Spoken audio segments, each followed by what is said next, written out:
कामरान साहब, आपसे आगाज़ करूँगा।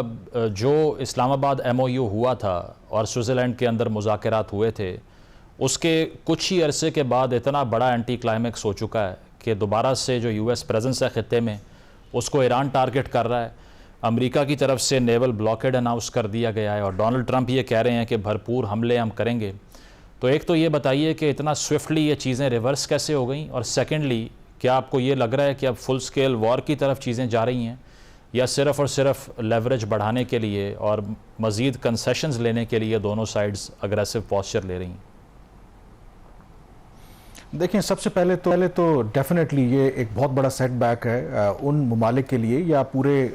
जो अमन देखना चाहते थे, कि जो इस्लामाबाद MOU हुआ और उसके बाद एक रोड मैप भी तय किया गया कि बातचीत होगी, बातचीत के ज़रिए मामलात को हल किया जाएगा। और उसमें मेरे ख्याल में जो पाकिस्तान है सर्टनली बहुत डिसअपॉइंटेड है, क्योंकि ऑलमोस्ट हम उसी आई थिंक जगह पे खड़े हैं जो इस्लामाबाद MOU से पहले वाली सूरत हाल थी। अब ये हुआ कैसे है, अगर आप इसका जायज़ा लें तो मेरे ख्याल में एक तो clearly who is at fault. I think the original जो सिन था वो तो डेफिनेटली अमेरिका और इसराइल ने 28 फरवरी को कमिट किया था, और बगैर किसी हिकमत अमली के अमेरिका इस जंग में कूदा। और वो इशू यानी कि जो स्ट्रेट ऑफ हॉर्मुज़ है, जो जंग से पहले इशू था ही नहीं, नॉन इशू था, अब एक सबसे बड़ा इशू बन गया है, क्योंकि अमेरिका की अपनी हमाकत की वजह से। लेकिन जो लेटेस्ट एस्केलेशन हुई है, मेरी भी पाकिस्तान में जो कई जो रीजन के डिप्लोमेट्स हैं उनसे बात हुई है,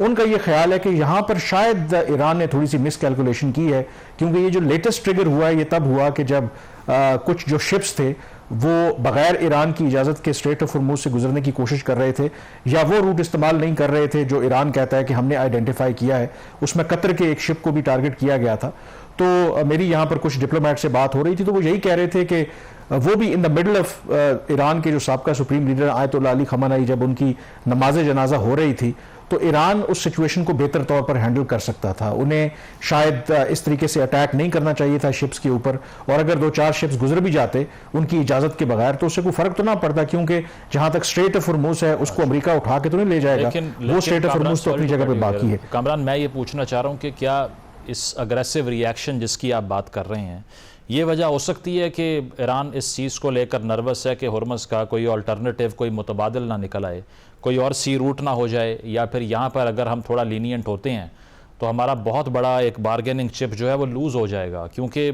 मिलिटरली से ज़्यादा ईरान ने मुआशी एतबार से स्क्वीज़ किया है अमेरिका को और वेस्टर्न एलाइज़ को। तो ये वजह हो सकती है अग्रेसिव रिएक्शन की। देखें, इसमें बिल्कुल मैं उसी तरफ आने वाला था, क्योंकि ईरान के लिए जो स्ट्रेट ऑफ हॉर्मुज़ है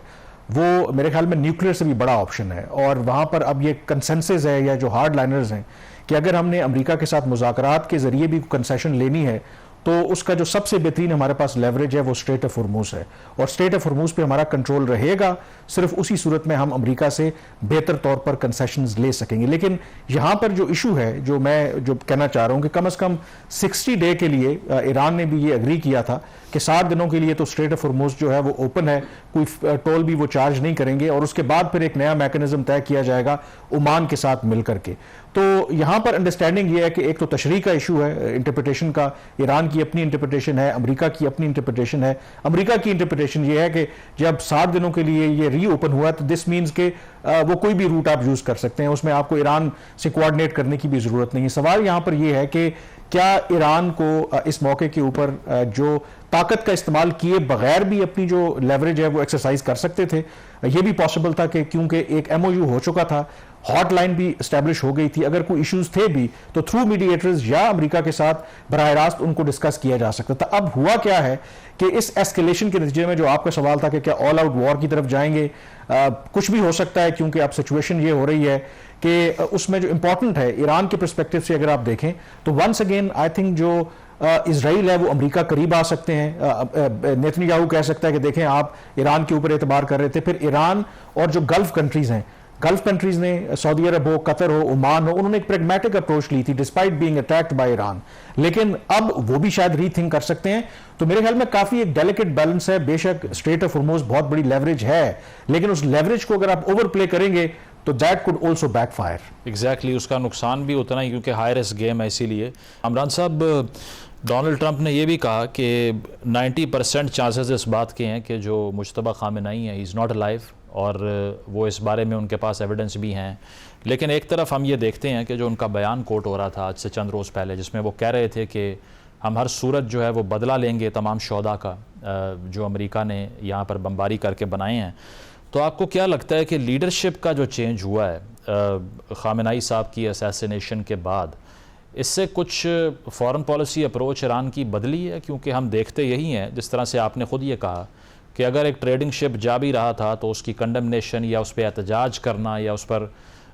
अपनी रिजर्वेशन शो करने से पहले ईरान ने उसको अटैक कर दिया। आपको लगता है कि ये लीडरशिप का जो चेंज है इसने भी ईरान की फॉरेन पॉलिसी को ज़्यादा अग्रेसिव बनाया है? देखें, जो एक्सपेक्टेशन थी अमेरिका और इजराइल की वो तो यही थी कि ईरान के जो साबका सुप्रीम लीडर थे अली ख़ामेनाई, वो सबसे बड़ी रुकावट हैं अगर ईरान के साथ उनका न्यूक्लियर प्रोग्राम हो या उनकी जो पॉलिसी में तब्दीली करनी है।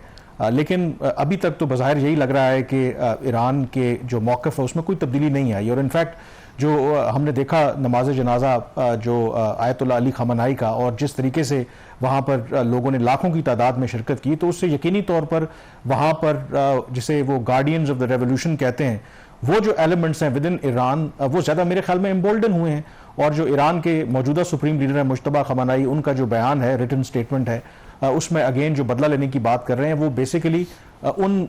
जो पब्लिक सेंटिमेंट्स को रिफ्लेक्ट करने की कोशिश कर रहे हैं। अगेन मैं ये नहीं कहूँगा कि शायद उसकी वजह ये है कि वाकई उस पर वो अमल दरामद उस तरीके से करना भी चाहते हैं, बिकॉज कहीं ना कहीं आपको प्रैग्मेटिक अप्रोच भी अपनानी है। क्योंकि उसकी एक एग्जाम्पल हमने देखी है कि एक तब्दीली आज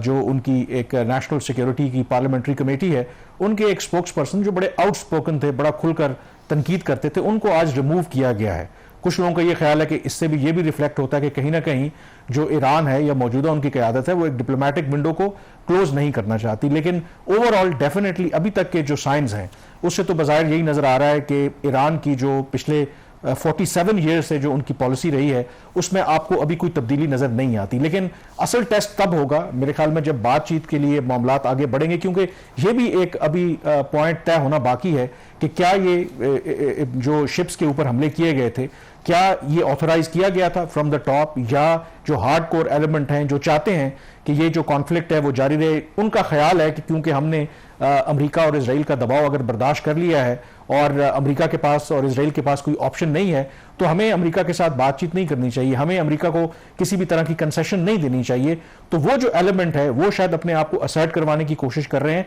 तो मेरे ख्याल में इसमें कई ज़्यादा इसके अंदर कॉम्प्लिकेशंस हैं, क्योंकि आज ही अगर आप देखें कि ईरान के जो मिलिट्री है उनके तर्जुमान का जो स्टेटमेंट है, अगेन वो बड़ा इंटरेस्टिंग है। उनका ये कहना है कि हमारी सिर्फ एक शर्त है कि स्ट्रेट ऑफ हॉर्मुज़ हम खोल देंगे, वो ये है कि हमारे जो हकूक हैं उनका एहतराम किया जाए और इस्लामाबाद जो MOU है उस पर अमल दरामद किए जाए या उसको मनोअन माना जाए। ये अगर आप अपेरेंटली देखें तो ये कोई बहुत ज़्यादा सख्त कंडीशन है भी नहीं। इसका मतलब है कि कहीं ना कहीं जो ईरान की मौजूदा क़यादत है, वाइल दे अंडरस्टैंड कि ठीक है वो रिस्पॉन्ड करना चाहते हैं जो भी अमेरिका कर रहा है या जो स्ट्रेट ऑफ हॉर्मुज़ की अपनी लेवरेज नहीं छोड़ना चाहते, लेकिन मुझे लगता है कहीं ना कहीं उनको ये भी एहसास है कि अगर ऑल आउट वॉर होगी और दोबारा इजराइल इसमें शामिल हो जाता है और रीजन के ममालिक भी फिर जो प्रैग्मेटिक अप्रोच छोड़ के वो ईरान के खिलाफ हो जाते हैं तो उनके लिए मुश्किलात होंगी। तो अगेन अगर अमरीकी सदर ट्रंप इस वक्त मुश्किल में, मुझे लगता है कि जो ईरान है वो भी इस वक्त मुश्किल सूरत हाल में। बट ओवरऑल जो आपका सवाल था, बज़ाहिर अभी तक जो ईरान की नई क़यादत भी है उसमें आपको बहुत ज़्यादा तब्दीली नज़र नहीं आती कि जो पिछली क़यादत से आप उसका अगर मवाजना करें तो। एग्जैक्टली, मतलब अप्रोच में ओवरऑल कोई बहुत बड़ा चेंज नहीं है।